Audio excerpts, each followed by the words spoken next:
We as attorneys, we really can't ignore technology any longer. We have to be able to utilize it to meet our clients, because there are clients that will expect us to be tech savvy to meet their needs on how they communicate with us or get information to us. You're listening to the Texas Family Law Insiders Podcast, your source for the latest news and trends in family law in the state of Texas. Now here's your host, Attorney Holly Draper. Today, we're excited to welcome Christene Krupa Downs to the Texas Family Law Insiders podcast. Chris's motto is "Be kind," and her motto defines how she practices law. Chris is the owner of Krupa Downs Law PLLC in Plano, Texas. She focuses her practice on wills, trusts, advanced directives, estate planning, guardianships, and probate. In addition to her practice, Chris writes and lectures for local and state bar associations and at legal seminars on her practice areas and technology.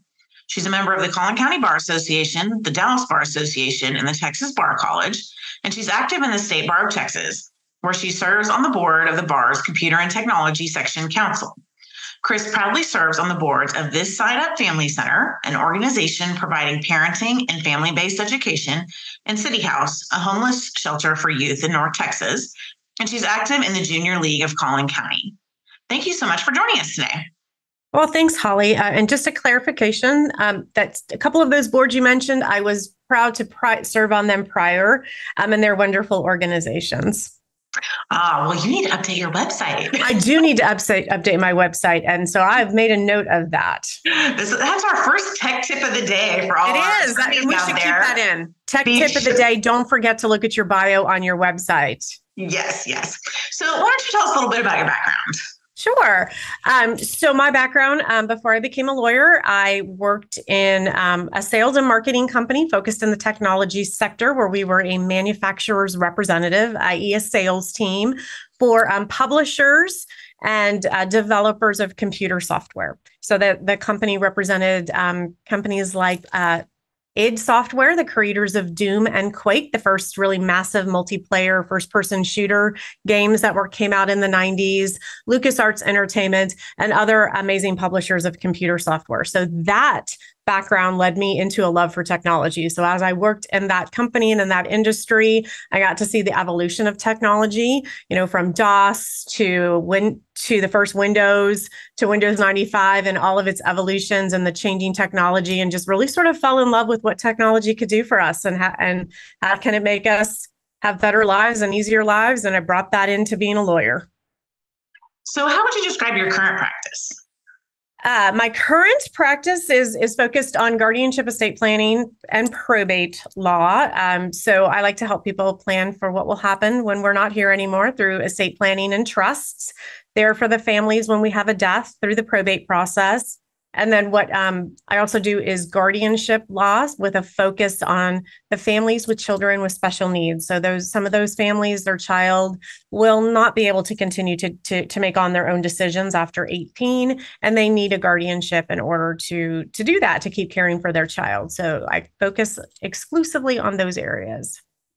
So today, you touched on this a little bit, but we are primarily here today to talk about technology. And I like to think that I'm young, but the sad reality is that I'm not so young anymore. And so I'm not super up in this technology, but I know that I'm probably way ahead of a lot of attorneys out there. So today we're going to kind of go through some apps and some tech issues and a variety of different things that hopefully family lawyers and anyone else who's out there, other types of lawyers listening to this podcast, hopefully will find helpful and can improve their practices. So why do you think it's important for lawyers to be up to speed when it comes to technology?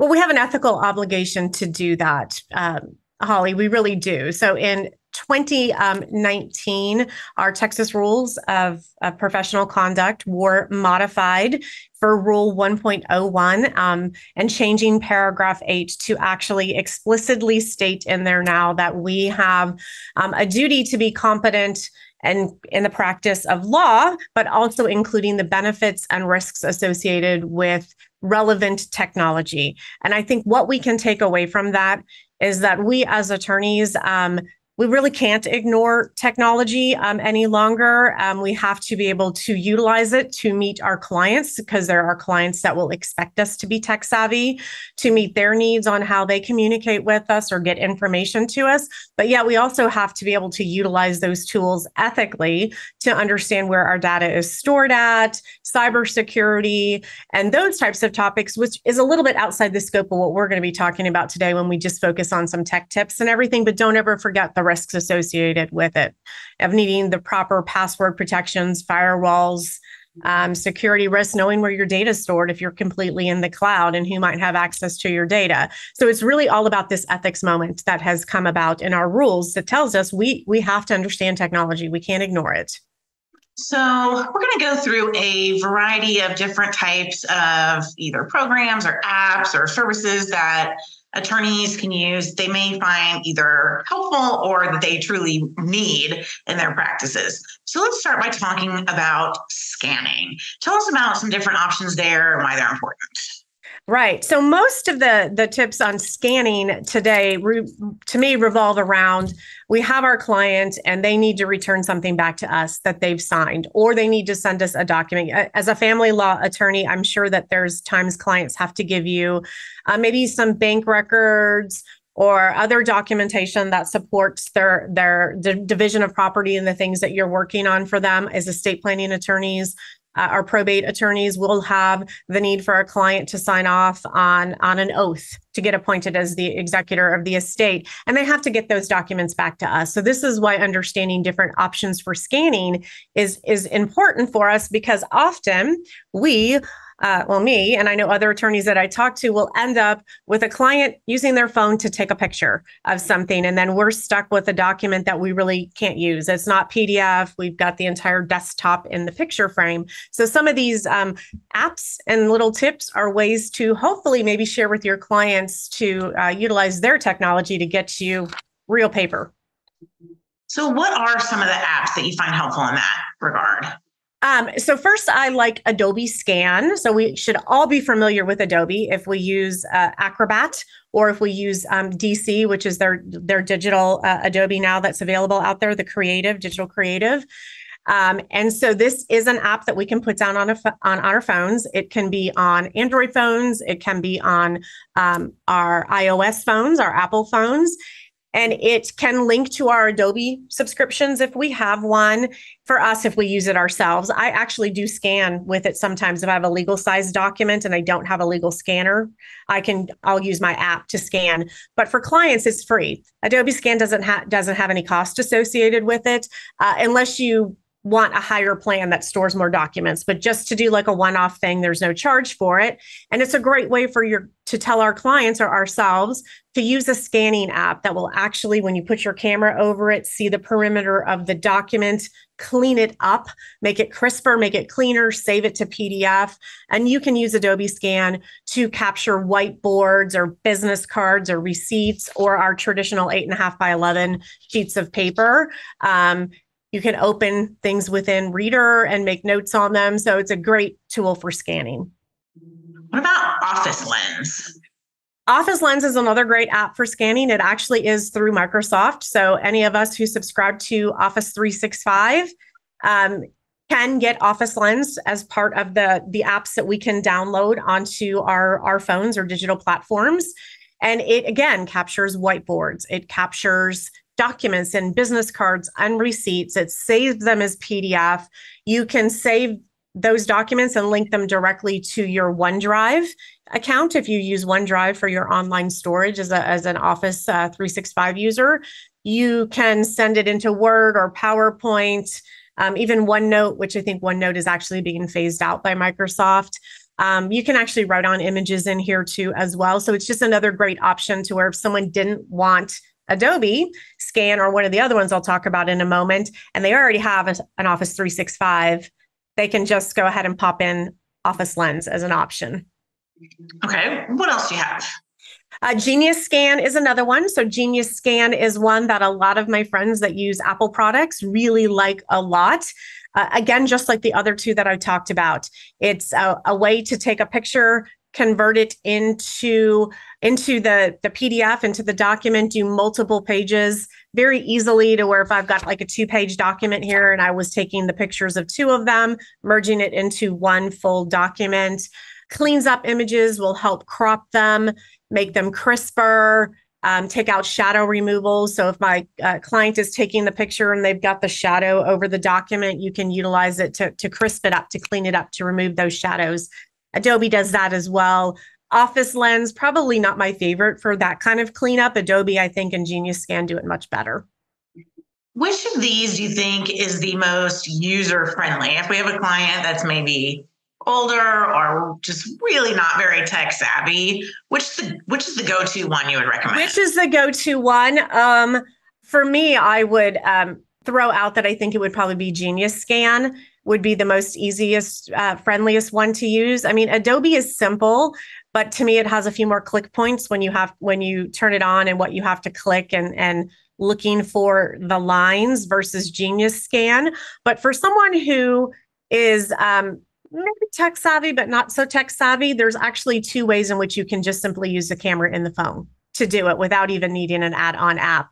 And maybe for that type of person, if they're can follow instructions, because even if they're not tech savvy, you can give them a step A, B, C, D, E, or 1, 2, 3, 4, 5. This might be an easier option for them. And that option would be, if you have an iPhone, to simply open your Notes app and select create a new note. So that's step number 1. Open your Notes app, create a new note, tap on your camera button through the app, and then place the camera over top your document that you want to scan.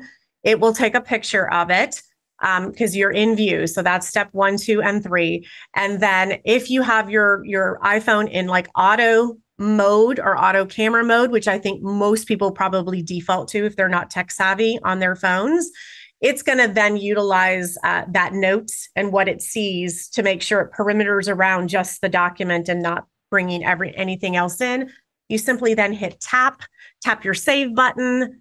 And then after saving it, they can email that to you. They can text it to you if your law firm does accept texting from clients. And so that might be an easy way for them to do it if they are an iOS user. If they are an Android user, we can cut out 2 of those steps and it's only 3 steps. If you're an Android user and you want to scan, open your camera, put it over the document, look for the yellow lines, tap the button that comes up on the screen that says scan. And it is that simple. And again, it'll save it to your gallery on your phone. And from that, I can text it to my lawyer. I can text it to I can email it through my email app to my lawyer, or email it to myself and then send it to the lawyer. So that those might be some of the easier tips to give clients versus go download an app and use the app. So moving on from scanning, I know one of the apps or programs that you have recommended is Google Translate. Can you tell us when we might want to use that and how it works and all that? Yeah, so I learned about Google Translate from one of the other attorneys that is big in computer and technology section for the state bar. We typically will do a 60 apps and tech tips in 60 minutes presentation at the annual bar meeting and maybe at a couple of other CLEs throughout the year. And he was a big fan of Google Translate. So I took it away going, this is fantastic. This will work really great if you have a client and you do not speak the same language. You can probably speak each other's language, or their client speaks your language. You can speak a little bit of Spanish, maybe, for example, enough to do basic conversation, but you need just a little bit more. And so you can actually use Google Translate in which to do that. And there's a way to where you can type in what someone's saying and then tell it to translate it to Spanish, for example, or Italian. And then you can actually forward that text message over to your client. So say you're in a mediation and you're trying to communicate and you're struggling to correctly communicate it and you need to use their language, type it in, let Google Translate it, and then text it over to your client and they can respond back in their language, their native language, and then Google Translate will translate it back into English for you to see it. And it can work well for criminal law attorneys as well. Estate planning attorneys, we might have clients that we need to explain something in a different language to. 108 languages Holly, on this. Offline translation, which is a good thing that it can do. So you don't have to be connected to Wi-Fi or the internet. You can download it on your phone and do an offline translation for some of it. Camera translation. So there's the ability where it can visualize text and then translate it for you. Just like if I were to cut and paste in Google and ask it to do translate there for me. And it's free. So it can be a really great tool if we need to bridge a communications gap for a language. I wish I would have known about that before my trip to Germany that I just went on. I was typing into Safari, what does whatever mean in German? I think it would be great for travel too, Holly. So it's not just for lawyers. I think if you're traveling overseas and stuff, I think it's good. I've used Google Translate. We were in Norway several years ago. I used it I think I just needed to know where the ladies' room was, but it was very helpful. Okay, so a little bit less fun, but probably significantly more important are security issues. And one of the things that I know I don't do in a way that I probably should, and I'm sure I'm not alone, relates to password protection. Can you talk a little bit about that? Sure. So password protection, a lot of the things that I talk about with password protection are tools in which we can get feedback on our password strength and tools in which we can keep our passwords secure, but also share them across our firm, for example. So one of these options is 1Password. Some of your listeners may have also heard of LastPass or Splash ID. These are all password keepers, if you will. I really like 1Password. You can do like a Teams version of it with shared vaults is what it's called. So I do this here in my law firm, and I have the vault that's just mine and no one else can see the passwords in that. And that might be passwords to bookkeeping and finance and those things. I have a shared vault with my legal assistant that has passwords into some of the attorney subscriber systems or the e-filing system, the deed record search systems if we have to go purchase a deed as an estate planning attorney or something. Those kinds of passwords can be saved. Passwords just to get into your computer. So if I need to know the password to my staff member's computer, and she has to change it because it's, I've set my criteria that she has to change it every 90 days. She can put the new password into 1Password. She's out. I can see it in the shared vault to access her computer. 1Password also has ways where it can give you feedback.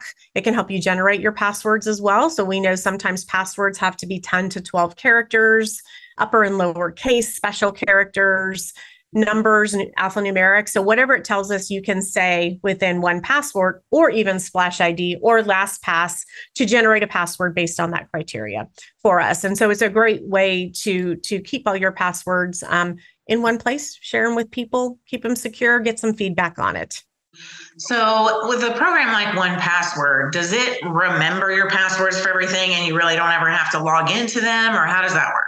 Yeah, excellent question. And it does. So if I have 1Password open on my computer and it's sitting there open, so I log in this morning, for example, and I open up my 1Password and log in and put in my own password and everything to it. You can have a URL, like if it's a cloud-based item, put into 1Password in that record. So for example, the Collin County Attorney Subscriber Network, I know some of your listeners may also have that as well as I do. It gives us an opportunity to see things that have been filed into our own cases or cases that we're watching for one reason or another. So I can click on the URL through 1Password and it would take me to the subscriber login page and auto-populate in my password for me and everything. Like a lot of things, it's not always perfect. Sometimes it won't completely 100% do it, but it should, in theory, do it most of the time for you. So you don't actually have to remember all your passwords yourself.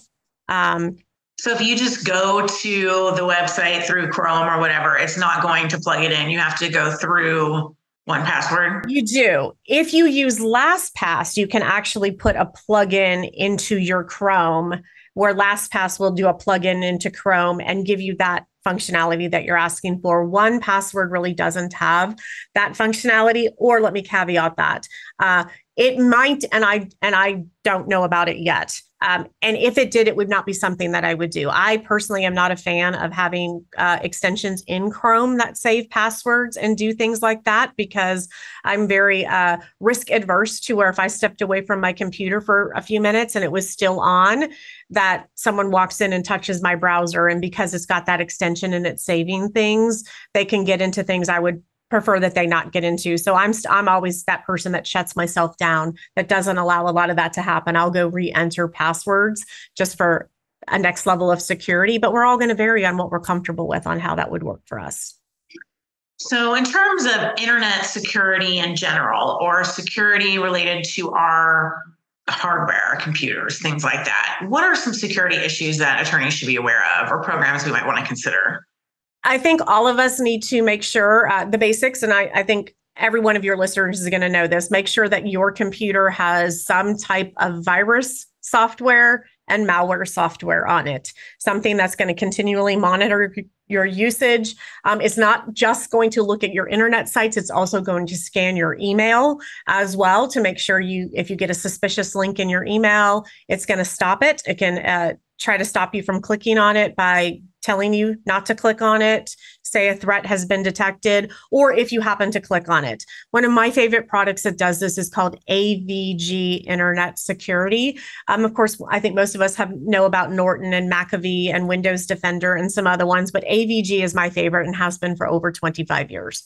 It is the one that I use on all my computers, personal and business related. It's also on my phone, and I have never had a virus and I've never had malware, but it has stopped plenty to where I'm in an email and there's a link to click and I'm not paying 100% attention to what it is that I'm doing. And I'm seeing the emails from Holly and she sent me a link and it's really not from you, but I didn't pay close enough attention to see that it didn't come from you. I clicked that link and AVG has always stopped it and said, issue detected, malware detected, threat detected. And then it will stop me from doing it and stop me from going any further. Something like an AVG Internet Security and other ones will also provide things like protecting your passwords, protecting your files, even protecting your webcam from hackers, to where you can set it to say, give only certain programs, certain apps permission to access in the camera, to access in contact files, to access in the audio visual components of my computer, of my phone. And I think that building on that, Holly, naturally takes us to the notion of utilizing virtual private networks on our phone and on our computer.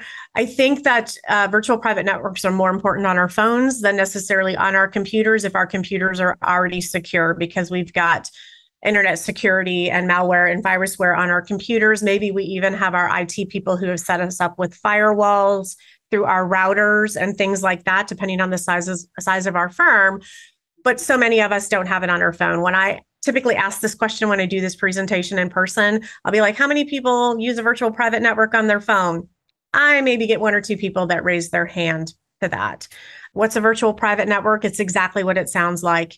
AVG Internet Security has one. There's also NordVPN is another one, and it masks your location. So I can turn on this VPN on my phone, and it might know that I'm still in Dallas, but it won't know exactly where I am. So if I'm out there then in my email through my phone, if I'm on the internet through my phone, it's going to disguise my exact location to prevent and minimize people from tracking me, pulling out my metadata and knowing what I'm doing, and really protecting my online presence on it. And I think that's important. Fun little tip going back to travel is if you utilize a VPN and you want to watch your Netflix in the US, but you're in a country that doesn't, that their hotels or Airbnbs or whatever blocks off access to your Netflix, pop yourself on a secure VPN on your phone, on your iPad, on your laptop, and you would be able to access your Netflix because you can turn it on to say that I'm still physically present in Dallas or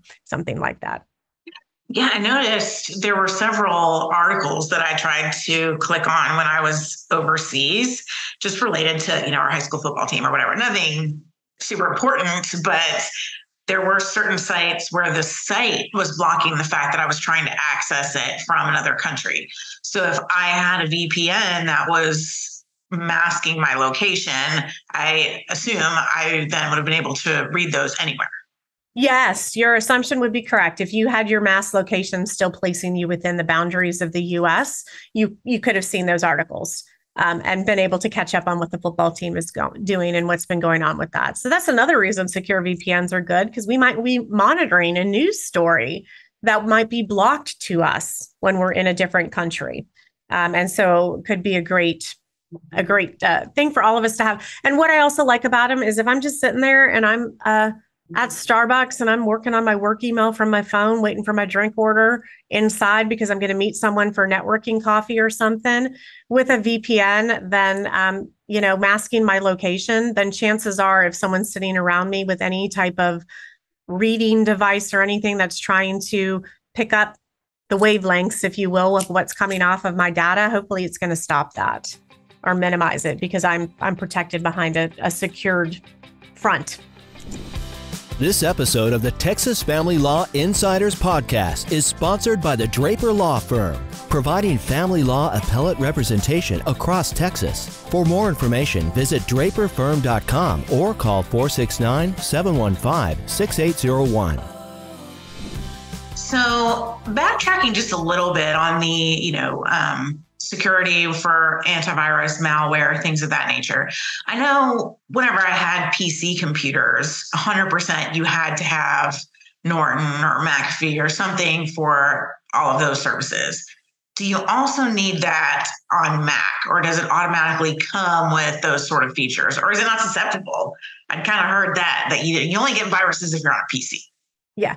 And I will be honest, I am a PC user, and this is all I've used. I'm very limited in my knowledge of Mac products and its iOS other than apps that work on it. I would say that I have heard the same things that you have, Holly. I have heard that they are less susceptible because of how Apple designs its iOS system and how secretive it is about its codes and stuff, to where it's harder for people to discover the code, to build the virus, to build the malware that would be clicked on and affect it because of its proprietary nature and the things that they have. And I don't want to say that Windows is open source, because if anyone knows about open source code, it means like the code is available to everyone, right? And so I could develop a product and code it to work on that platform under open source. LibreOffice is open source. Linux has a lot of open source products out there that work on it. Apple is not that way. Apple, it's a very arduous process. My understanding is to be able to develop something for Apple, to develop an app, to develop a program for it. So I will not guarantee it, and I will not promise this, but I would suspect that, yes, there's some degree to truth about that you may not have to worry about it as much as if you were a PC user. But I still strongly 100% support that even if you are an Apple iOS user on your phone, to use a virtual private network. All right. So kind of moving on off of the super scary stuff. I know the next thing on our list relates to online notary services. What can you tell us about that? So we know that oftentimes we have to have our clients notarize documents in front of us. We know this in family law, even though I don't practice family law, I have been through a divorce. And so I knew there was documents I had to sign that were required to be notarized. And there's things like that, that we have to do, oaths for administrators and probate. And so there's ways that you can do e-notary services. I think all of us who came through the pandemic probably read about e-notary services, maybe talked about implementing that within our own firm, getting one of our staff members or ourselves qualified to be an e-notary. That comes with requirements in Texas. It's a higher fee to become a notary, an electronic notary, than it is for us just to be a notary where we pay $70 to $80 every 4 years and get our stamp. And then there's a higher level of record keeping and stuff we have to keep. So if we don't want to go to that level, because it doesn't happen very often, we can think about something like Notary Cam, which is a service that already has all of that credentials to be the e-notary, that type of notary service provider. So you could have a client that might be in Hawaii and they need to sign the document for you that has to be notarized, like the waiver of service or something like that. And they can use Notary Cam, and they can have the document in front of them. And then through the e-notarization process, the notaries will do the verifications on the identity of who the person is. upload the document, get it signatured and get it notarized. And there's a cost associated with it. And it also will work internationally. So if your client's on a trip internationally and they have to get something notarized, that can happen as well. And it's about $25 to $79 per document that you can do this with, but that's still a minimal cost compared to $300, $400, $500 it would cost to actually get yourself certified to be an e-notary, especially if you don't use it very often. So notarycam.com. So does something obtained through e-notarization, is there any difference? Is there any time when you can't use an electronic notary? There are. You would not use it for a deed. So if you were doing a real estate transaction, where I actually to physically sign like a deed as part of a divorce, and I was executing maybe a special warranty deed, I would not do e-notarization. I don't believe the statutes provide for it. I know that there's word out there on the street about whether or not there might be some amendments that will be sought to statute to permit e-notarization on real estate documents, but I think the current interpretation is that it's not permitted. Also, wills must be original. So I could not sit here on camera and watch you sign your will and then you send it over to me and me notarize it. There was a release of some of those requirements during the beginning of the pandemic that allowed like powers of attorney to be notarized, where I could sit there and you were my client, watch you sign your medical power of attorney, you scan and email it back to me and I could notarize it even though I wasn't an e-notary, because that there was a governor's order that allowed that release of some of those requirements. But caution to all of the attorneys who listen to your podcast is before you rely on something like NotaryCam, e-notarization, make sure what it is you're trying to achieve will be accepted with that kind of notary. Things like oaths, real estate documents may not be. So I think it's always a word of caution of going, what am I trying to accomplish? What document is needing to be done before I rely on it? Waiver of service would be. If you're just needing me to get a notarization to waive service on something, beneficiaries notice and probate. I wish I knew more family law to give examples relevant to but I don't. So the next one on the list is a program called Cloud Convert. What is this? Tell us about this one. So this is a great way if you have to convert files from one platform to another, and you don't have a program specific on your computer to do this type of conversion, or you can't open the file that someone sends you. You can actually use Cloud Convert or Convert, however you want to say it, to do this for you. So let's say that somebody sends me EPS files. EPS is a type of digital imagery file, often done in Adobe Illustrator. So a lot of graphic designers and stuff might produce files in EPS. Most of us won't have something that can open an EPS file on our computer. We instead would need it to be a JPEG or a PNG, that type of image file. So you could go in and use Cloud Convert to convert that EPS to JPEG so that you can see that image. It does 218 issues formats that you can convert to and from. You can even convert to PDF from other images. The example I always give is that once I had a client who sent me a bunch of pictures off their phone in a probate case.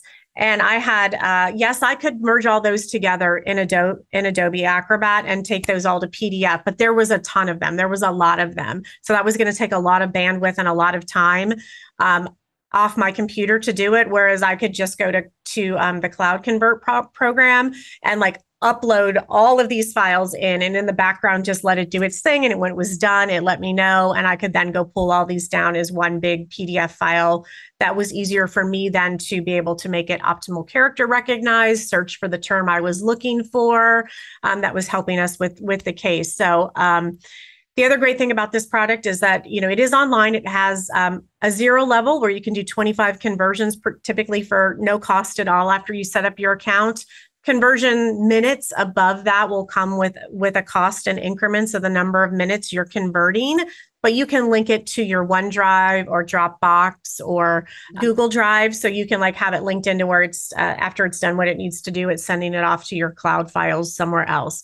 And again, I love this one, Holly, for if you get things that are sent to you by a client and you don't have the program that can open it, you can convert it into something you can open it with. Yeah, that I think I have some paralegals who will be very excited to learn about that one.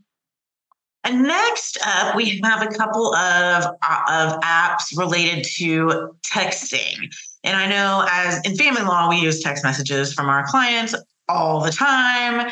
And oftentimes they're sending us screenshots and you can't see who it was from, or you can't see, the date or all that stuff. So what resources or apps do you have to suggest in this area? So I like Legal Text Collector. If you have clients who are Android based and you need to say, hey, I need every text that your husband sent you in the last 5 months, you can have them download Legal Text Collector, and they put the parameters of what they're looking for, and it'll search through all of the text messages and take all of those text messages together and put them into including images and attachments. So like if I texted my husband the picture of a dog or something, it's going to include all of that as well, compile it all into a collection, and then that collection will actually log like it was this day at this time, and here's the text and here's the picture, and it went to David, and you can share that via email, via Dropbox, via another file sharing type of ad, and so it's a great way to kind of accumulate text all together in one that gives you that image, and you're not just screenshotting a bunch of text. It does not work on Apple phones. This was particularly designed by an attorney who had a lot of clients that were Android users, and so they needed that function of it. So I like that one for collecting texts. There is actually another app that I personally like for texting if you're an Android person. I do not like the built-in Google messaging app that comes built in on Android phones. I don't. Maybe it's better now. I tried it the other day when I got my new phone. I still don't like it. Let's be honest. I actually like Textra. It's a third-party texting app that you can put on your phone. Some fun things it does that's not legal related is I can completely control colors and fonts. Pick the font. I can make it bigger. I can make it smaller. I can customize all my colors myself, changing out a lot of different customizations in there. But some of the things that it does that the built-in messaging app does not do, I can share texts as emails. So if I wanted to send a bunch of texts to somebody via email, so it accumulates again dates and times and things, I can do that in Textra. I can actually forward text from one person to another. So my husband sends me a text that I really need to send to my sister, I can do that. I can undo deleted texts within Textra within a short period of time, which is a new feature, which is really awesome.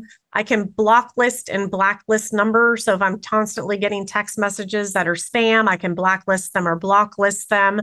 I can also restrict my incoming text to where maybe I don't want my clients to be able to text me on my cell phone, but they have my cell phone number. I can go in and restrict texting to only contacts that are in my phone, and say no one that's not listed in my phone in a particular category has the ability to get through and text me. All those texts actually go to their own lists inside the app, so they're not like just completely lost, but I can restrict what actually gets to me, which I kind of like. And it has some other customization features in it, and it does some email collection. So it's just, if you're someone who doesn't like the built-in messaging apps and you want to try something different, maybe this is something you give a shot to see if it works for you. Is that just for Android phones, or does it also work for iPhones? Excellent question. I do not know if it works on Apple phones. It did not when I first started using it about 6 years ago, but let's see. Well, I know one of the apps that a lot of attorneys use for iPhone messaging, similar to what you were talking about with the Legal Text Collector, is an app called iMazing. Are you familiar with that one? Yes, I am. Great feedback on that one. Lots of people love that one within the tech sectors of the world. I'm being able to get apps, get text messaging off of phones. Okay, so currently I do not see that Textra is available for iOS. It seems to be focused exclusively on Android at this point. I'm not seeing anything that indicates that Textra is available for iOS yet. And of course, feel free to disclaim this and keep a disclaimer in that it may be, and I'm just not finding it. But I did want to point out a couple of other things that Textra can do is, it does encrypt our data when we send our texting through Textra. And so it does have some security features in there to where I can do encryption and turn on encryption. So if I do want to text clients through it, I can send it in encryption mode. So I get some more data privacy that way. So another one of the apps or features that you had listed that intrigued me, and I think I would like to know more about, related to virtual desktops. What are those, and why might we want to use one? So virtual desktops will probably not work for you Apple Mac users unless there's a correlating feature to it. But virtual desktops are all about Windows. And this is something that came in with Windows 10. It is now continuing into Windows 11. And it is the ability for me to use the Windows tab button combined to create different desktops relative to different things. So there is a family law attorney by the name of Shannon Warren, who is a former president of the Computer and Technology Council for the State Bar of Texas, and he utilizes these extensively. So for example, you're working on the Smith family law matter. And so you have various documents open that the client has sent you in PDF. Maybe you have your drafting software open, whether you're using a drafting tool or you're drafting directly within Word or Google or something like that. And you're trying to draft maybe the inventory for a divorce or your petition or your modification or your enforcement action. And you've got all of these emails open and maybe some case law open and some other things open to help you do what you need to do. Well, now you need to shift on from Smith to Jones, but you don't want to close out everything that you have going with Smith, and you don't want to open a bunch more windows and commingle those in with Smith and start to confuse yourself. And now you have 50 windows and tabs open on your screen. And which one do I click on? You can set up a new virtual desktop that now has everything you need for Jones open. And again, maybe that's case law, maybe that's documents, maybe that's, again, Word or drafting or something you're doing. And so you're creating these little environments that just has everything that you need on it and what you're working on, specific and relative to one client or one project. And you want to move between them. You just move between the virtual desktops, and you don't have to open a bunch of new windows or close them out or things like that. And so it's an amazing way to not lose what you've been doing, to have it all there, not have to open a bunch more stuff. If that makes sense, Holly, how I'm trying to describe it is I'm trying to utilize it now as an estate planning attorney to where I'm trying to say when I have to shift between different cases, that might be both estate planning. Typically for me, I isolate and work on one client. And when I'm done, I'm done. And then I shift to another. But sometimes I can't do that. I do have to shift between clients in a period of time. I'm trying to see how I can implement these virtual desktops. I'm fascinated by them, loving what I'm figuring out so far I can have all this stuff open, but it doesn't have to be all open in one place. I can have a new desktop that has it all there. Yeah, I love that idea. I normally have like 50 tabs open at once, and I'm trying to find them. They're all layered up on top of each other. I go back and find the PDF that I was looking at, things like that. Exactly, and it's hard to do that. And I would love to know from Mac users such as yourself and other listeners of your podcast who are Mac users. Does Mac have something real similar where you can create a new, essentially, environment? You're still in your computer that can be very specific. So where you can just toggle between these different desktops to switch over your matters and leave it in. My understanding from what I read about the virtual desktops for Windows is that they don't take up a whole lot of bandwidth either. So we all know that we have like our RAM and how much capacity our computer can have open at a time. My understanding is that even with virtual desktops, it's not like duplicating that. It's not taking up a lot of your resources. It's somehow functioning in a condensed manner, so that it's not like if I have like 4 of those virtual desktops with different clients, and suddenly I'm going to get the message on my computer that says, can't open anything else. You're out of RAM, or whatever the words that they use now on there are. So we're running out of time. We're not going to get through all of the various tech tools that I know you have to share.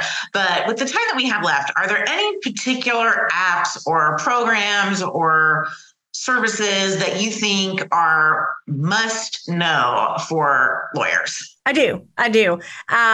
I think that there are three things that are must knows. First is number one is Rocketbook, fast and furious on that. If you like to take notes by hand, pen and paper feel, but you want the ability to bypass scanning it and having a bunch of real paper that you then have to shred or destroy or store, think about a Rocketbook. It's actually a book. This is a small version of it that has reusable paper. I write on it with a special type of pen. I can set it up to go to 8 different places through an app where it'll send it to 8 different locations, depending on what little check mark I've made. Then I take a microfiber cloth and a little water, wipe it clean. I now have a new book. Can potentially save you thousands of dollars in paper. And then send it off where you need to go. And you don't have to worry about scanning it. It's pretty inexpensive too, isn't it? It is inexpensive. A Rocketbook can cost you from anywhere, if you get it on sale, from like about $19.99 all the way up to about $40.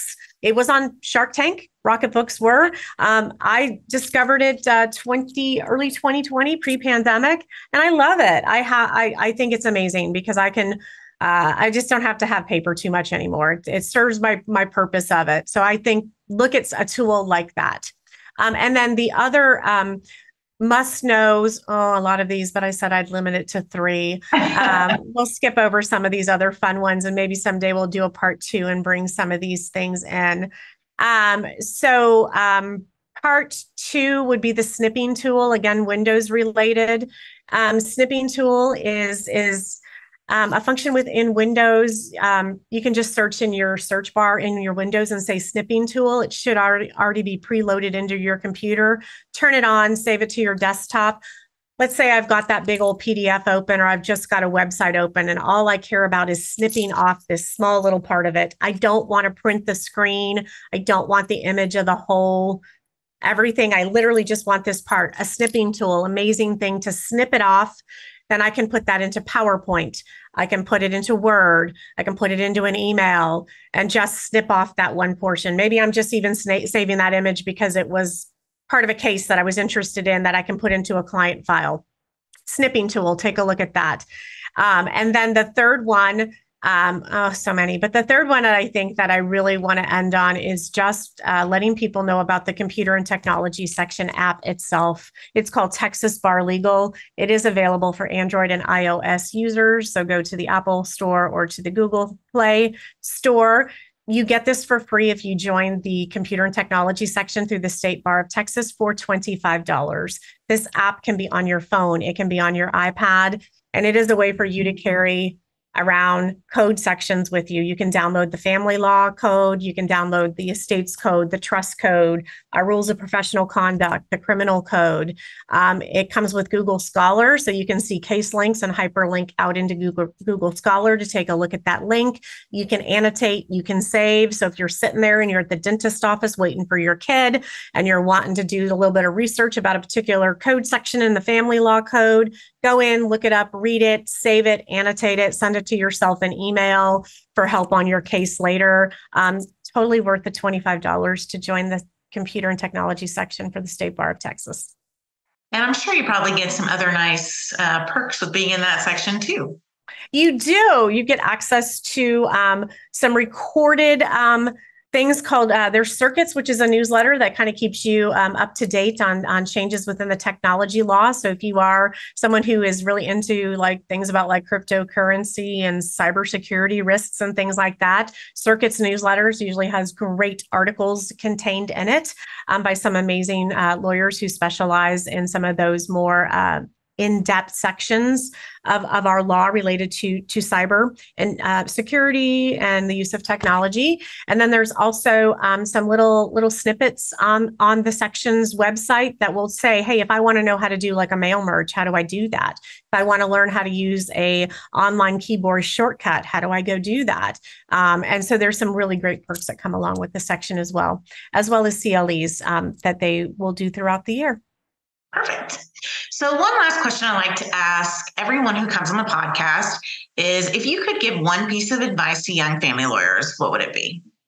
To young family lawyers, is it appropriate, Holly, for me to say, learn a little bit about estate planning? So that when Absolutely, yes. And then I'm going to say something tech too. But the reason I say learn something about a little bit about estate planning is not necessarily related specifically to say, if you're passionate about family law, to do estate planning, because I know some of us like to stay in our niche areas and really become the subject matter expert in it. But I think what's important is if you're going to be a young family law attorney, you will encounter a trust at some point where you have a divorcing couple that has a revocable living trust, that has, wills in play. Maybe they have a child with a disability and they might need a special needs trust, which I know you had the amazing Trustee Weeks on your podcast in the past to talk about that. So I think it's important to just know a little bit enough about estate planning so that it helps you be a better family law attorney to say, as we're thinking through this divorce, we might have to revoke that trust and we might have to get some property deeded out of that trust into the names of our husband and wife and our spouses. So that would be number one. And then number two, specifically on technology, embrace technology, learn about it, whether you are a solo practitioner as a young family law attorney, or you join a boutique firm or a mid-sized firm or a large firm. Technology on any size of those platforms will be different depending on the law firm, but understand it, understand the importance of it, the risks associated with it, keep up on it to the best that you can, so that you stay in compliance with our rules of professional conduct. Where can our listeners go if they want to learn more about you? If they want to learn more about me, well, I'd say go to the website, but remember my bio is not correct, as we established from the get-go on this. But I will make a note to go get that corrected over the holidays and get a better, more accurate bio on my website. So definitely on my website, you can learn a whole lot more about me. Follow me on LinkedIn. I think it's just Krupa Downs or Chris K. Downs, but certainly there's not a lot of Krupa Downs out there on LinkedIn. You can follow me on LinkedIn. Reach out to me if they want to just go have coffee and talk tech with me. Send me an email. We'll set up time. I'm happy to talk about tech with people. So what is your website? KrupaDownsLaw.com. So KrupaDownsLaw.com. And if people want to send you an email, can they do that through your website? They can. My email address is on my website, as well as just using Chris, CHRIS, at KrupaDownsLaw.com. Perfect. So thank you so much for joining us today. For our listeners, if you enjoyed our podcast, take a second, leave us a review and subscribe to enjoy future episodes. The Texas Family Law Insiders Podcast is sponsored by the Draper Law Firm. We help people navigate divorce and child custody cases and handle family law appellate matters. For more information, visit our website at www.draperfirm.com.